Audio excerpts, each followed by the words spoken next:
So it has been a few months since I last spoke about Connexions, Mums of Truth, 8 Passengers, whatever you want to call it, and let me tell you, that's for good reason. And no, it's not because they stopped spewing the shite they were spewing before and they've improved and kind of realised what they were doing was wrong. That definitely isn't the case. But in fact, it's the opposite. It's the fact that they've carried on spewing the same shite they've been spewing the whole time. They've been speaking out against gay people, trans people, saying if people are suicidal, it's their fault and they should take some responsibility, and just all the other shite they were spewing the whole time. And to be honest, just didn't want to speak about it anymore. Like, there's only so many times I can react to the same horrible people saying the same horrible things and giving my opinions because, I mean, let's be honest here, my opinions aren't exactly going to change. So I kind of just stopped speaking to them because I was like, you know what, the situation's not going to change. But that was until a couple of days ago, because Shari Franke, who is actually Ruby Franke's daughter, has spoke out in a podcast about the whole situation and why she stopped speaking to her mother. Now, if you remember, Shari actually spoke out against her family a few months ago in quite a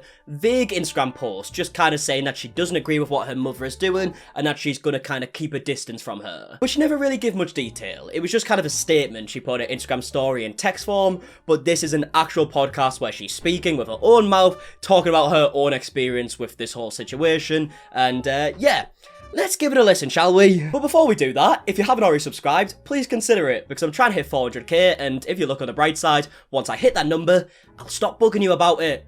It's a win-win. How was it growing up being on camera all the time? Because it's a lot, right? Yeah, so I started being on camera, I should remember the exact age. I was like 12, maybe 13-ish. 12? Fucking hell. Like, honestly, these family channels really do start young, don't they? And even though that is ridiculously young to be on camera 24/7 and just kind of taken away from your childhood, I feel like nowadays, that's actually quite old compared to a lot of family channels. Like, we genuinely see vloggers giving birth and within the next few weeks they've already got their kid on camera 24/7. Like, it's actually getting insane. I thought it was strange at first, honestly. I was like, this is weird. Like, we take a camera with us everywhere. And oh, was that like legit? yeah, like we took a camera when we'd go on vacations. We'd film going to the store. We'd just like always kind of film everything.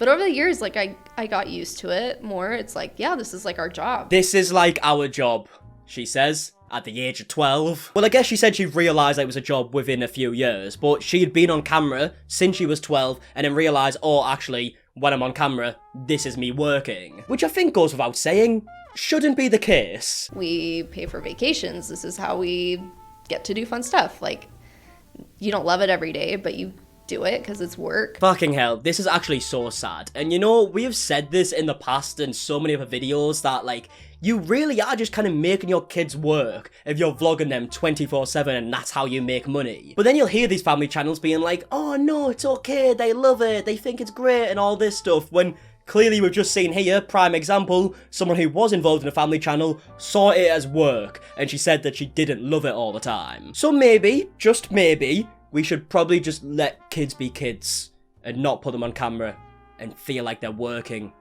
at the age of 12. Did that ever get hard? Like being in the limelight all the time? Yeah, it got hard, especially growing up. Yeah, growing up. And then I feel like as I got older, people got like meaner in the comments. Yeah, see, this is one of the many problems people have with family channels, is that you're putting kids in the public eye in front of millions in some cases, and at the end of the day, some people are going to be mean because that's what the internet is like. So why would you want to put your kids in that situation when they're not old enough to even understand what is happening? All they see is people are being mean to them whenever they go on like their social medias. And like I said, that is something that people have been bringing up for a while, but yet again, this is a prime example that it actually is true. When I was in 10th grade, so I was like 15, my family joined a group. Oh, here we go. Connections. Like a mental health, kind of like a self-help group, basically. Like, it was great at first. Like, we were learning like a new, like learning lingo for stuff, and we were able to communicate in ways that we understood each other. And then as like the years progressed, this group became more extreme, and they began to equate like their curriculum and their teachings kind of with the gospel in a sense. Yeah, I guess what she's saying here is that the group did just kind of start off as like a group to help people, and mothers more specifically. And then as time went on, it became less of like a conversation group and more of Ruby and Jodi are just telling you how you need to live your lives. I remember going into it, and one of the people had said to me, like, I don't think you have a lot of like empathy for other people and a lot of compassion for other people. Like towards you individually? Yeah. And so I was like, okay, like I'm gonna work on it. And so I would say my prayers at night and be like, Heavenly Father, like, why don't I have empathy? Like, please help me to like have it. And so I look back at like a lot of the things that I prayed for at that age, and I like feel bad for myself that I was like so concerned with like, help me be clean, help me be empathetic, like I don't know what to do. And then I feel like I would work on it, and then I would go and talk with these people, and they'd say, you're still not getting it. And I would just like lose my mind over like, what else am I supposed to do? Like, Fucking hell, that is so sad, isn't it? And you've got to imagine there's probably a bunch more people in that group who feel the exact same way. Because as much as we can sit here and be like, obviously we wouldn't take advice from that group because we've seen the type of stuff they say, you've got to remember, 8 Passengers did have a large YouTube channel. They do have a lot of viewers that listen to what they say, and they might be feeling the exact same way that Shari feels here. Like, as she's saying here, the group would tell her that she's not being empathetic, so she would go away and try and work on herself and better herself in that way, and then she'd come back and the group would just tell her that she's not getting it, and she said she was losing her mind over it. And remember, the owner of this group is her own mother, and she still felt this way. So imagine how the people who don't know Jodi and Ruby must feel, because if people in the group have made Shari feel like this, I doubt they're gonna have much empathy for other people, ironically. They're just gonna happily make them feel like shit and not really care how they actually feel, and that is something we've seen in this group so many times. like I was always focused on the negative things that I was doing, and had to report on those. And so I started to notice those things in like other people as well. I would look at somebody and say, your eyes look dark. Like, you're hiding something, and I still find myself to this day, sometimes I make snap judgments about people, and I'm like, crap, no, I don't want to do that. So it's like, it's taken a lot of work, and still is, to like undo that kind of like snap judgment mentality. Ah, bless her, man. Like, I know when Shari first spoke out about Ruby, a lot of people were shocked. I saw a lot of comments from people saying that they're surprised that it was Shari who spoke out, because they see her as kind of like a mini Ruby, as you would expect from like a mother and a daughter. And the way she's describing this is kind of like she was a mini Ruby in a sense, that she would judge people really quickly, like Ruby still does till this day on that Facebook group. But as she's grew up, she's realised that that's not what she wants to be like, and she's even said she's still working on herself, and she can still kind of see herself judging people sometimes, and she wants to stop doing that, and you can only applaud that, really. I was very judgmental. I was like, wow, she's wearing that, like she's going to hell. Wow, she's wearing that, God's so mad at her. Or so like I was still very like judgmental about people like That's that. literally and I would how take Ruby religion speaks now. classes, and they would talk about, God is so gracious and kind, and I'd say, well, they've got it wrong. Like, some things within my family were happening that I started to question, like, I don't know if this is okay. Like, I don't know if God would actually support this. Like, is this really the gospel? And so for a long time, for like 7 months of my freshman year in college, I was just debating. I was like, I don't know what to believe. And by the way, that must be such a hard thing to do. If you grew up your whole life being told, like, this is true, this is how you should live your life, and the other way is wrong, it must be really difficult to kind of think for yourself and be like, wait, is this how I should be living my life, or should I do it the way I feel is right? And she's done it, and I feel like a lot of people wouldn't. Like, maybe if I was in that situation, maybe I wouldn't. I don't know, because I've never been in that situation, but I can imagine that must be very, very difficult. At that point, I was very convinced, like, this is too extreme. I need to do something, change something, but I wasn't sure how, because, I want to honor my family. We're supposed to honor our parents, and I felt that to disagree with them was sinful, and that God would be mad at me too if I did that. Yeah, so as you can see, she's explaining that she did end up coming to the conclusion that these beliefs that she was taught were right were actually too extreme, and that she didn't feel like they were right, but obviously going against your parents is always going to be tough. And I feel like this was something that people thought was going to happen for a while. Like, I remember when we were kind of just talking about 8 Passengers, like, years ago, before Connexions was even a thing, we were saying, like, I wonder what's going to happen when these kids grow old enough to kind of think for themselves and do whatever they want. Like, will they go against the parents? And I mean, clearly it's happened. And whilst this is all happening, Ruby still has a Facebook group where she gives advice to mothers. Like, maybe you probably aren't in the right position to be able to do that, Ruby. Once I was doubting, whenever I'd go home, you know, it was like, oh, we use this language, we talk about things like this. And then I noticed, like, when I would leave my family, like, I would just feel, like, spiritually drained. Like, I just wouldn't feel great. Yeah.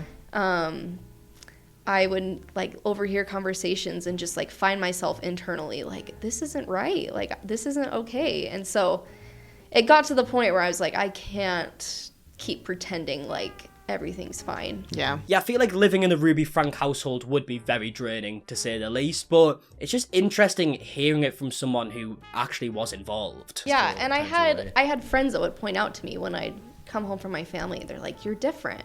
Like, you are going back to how you were in high school. Not that I was a terrible person in high school, but they're like, we can just see something, like, different about you. Really? So, like, I remember... Did you see that in yourself? I mean, looking back, I can. At the time, I was like, I don't know what you're talking about. Yeah, that's mental, because if you remember, when Shari was actually going to move away for university or college, I can never understand what they call it in America. We call it university. I think America has a university, but it's different to our university, and our university is their college. Like, it's very confusing. But when Shari moved away to further her education, Ruby made a video kind of like crying and saying that she's scared because she can't control what Shari's gonna do anymore, and clearly she had every right to be worried, because it turned out as soon as Shari was old enough to move away and not have to do everything her parents tell her to do, she realised that what they were saying the whole time was wrong. And like I kind of said earlier, people were saying that they thought this was going to happen eventually, but it's just weird that it did happen, but I'm very glad it did happen for Shari's sake, obviously. I've been able to reconnect with, like, a family that I was friends with in high school, and they've kind of taken me in as their own daughter. And so, like, I felt like I had them to go to.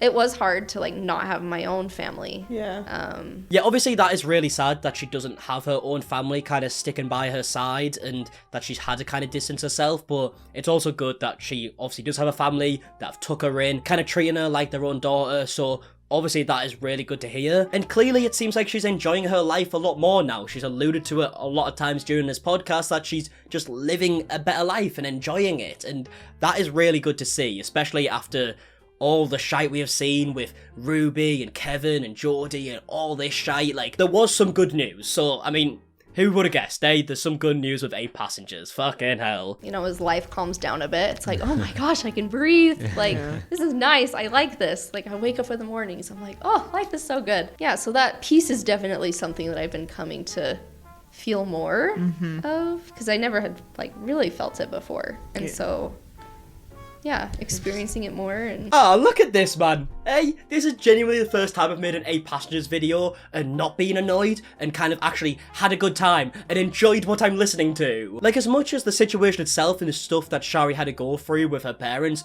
must have been absolutely horrible, we have got some really good news here. And like she just said, she's got peace for kind of the first time in her life, and that must be a ridiculously good feeling. And I feel like now that I'm, like, moving on to a new phase of my life, I want to be able to start my own life in a way and be able to move past everything. And so, like, I picked up yoga.